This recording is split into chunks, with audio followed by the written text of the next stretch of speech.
Le troisième verrou qui vous empêche de vous ouvrir l'amour est une vision irréelle que vous avez de l'amour. Cette vision irréelle se traduit par plusieurs choses. Des critères complètement subjectifs et des pensées enfermantes. Restez connectés avec moi, je vous explique tout. Je suis Marie, accélératrice de croissance et de liberté pour éveiller votre confiance, votre conscience et vivre une vie qui vous ressemble. Je vous invite, si ce n'est pas déjà fait, à vous abonner à ma chaîne YouTube pour recevoir une nouvelle vidéo chaque jour et à retrouver tous les liens utiles dans la description de la vidéo ci-dessous. Je dis souvent en coaching qu'il faut élever ses standards et incarner ce que l'on apprend aux gens. Mais élever ses standards en amour est pour moi complètement ridicule. Je vois du coup des gens faire une liste, vraiment, faire une liste de critères de la personne qu'elle souhaite avoir dans sa vie et appeler l'univers qui lui amène devant les yeux. Et du coup, en fait, il y a une grosse problématique parce que si un des critères n'est pas respecté, alors la personne rencontrée n'est pas la bonne. Et je vous assure que cela vraiment fonctionne souvent comme ça. En créant un partenaire idéal, on devient très réducteur, n'est-ce pas? Ça, c'est la première chose.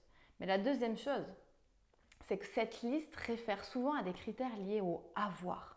La personne doit avoir ça ou ça. Ou alors des critères liés au faire et au paraître. Avoir un super job, avoir fait des études supérieures. Bref. La vérité n'est pas dans l'avoir, ou le faire, ou le paraître, mais dans l'être. Souvent, une personne que l'on n'attend pas plutôt, sur des critères qui nous conviennent, nous emmène justement à l'amour.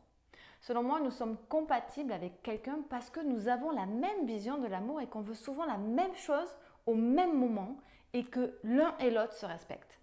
La problématique réside dans le fait que nous savons que la personne parfaite n'existe pas, mais ça serait tellement bien, ça serait top si elle existait, ou pire même, si elle changeait pour nous correspondre en tout point. Vos pensées enfermantes vous font attendre le moment parfait. Ce n'est jamais le moment parfait pour vous de recevoir l'amour. On veut une relation extraordinaire, mais on attend le coup de foudre, le signe de plus qui fait que la personne parfaite arrive. Le destin n'arrive pas à vous. Il se crée. Il se crée par l'action. Vous rêvez, c'est bien, et je valide le fait de rêver. Mais la vie récompense l'action qui mène à l'aboutissement de nos rêves. Nous sommes les acteurs de notre vie amoureuse. D'ailleurs, le verbe aimer est à juste titre un verbe d'action. Alors, faites-vous partie de ceux qui vous enferment, qui vous fermez à l'amour, qui vous enfermez avec ce verrou qui est lié à une vision irréelle de l'amour? J'ai hâte d'avoir vos commentaires en dessous de cette vidéo. À bientôt!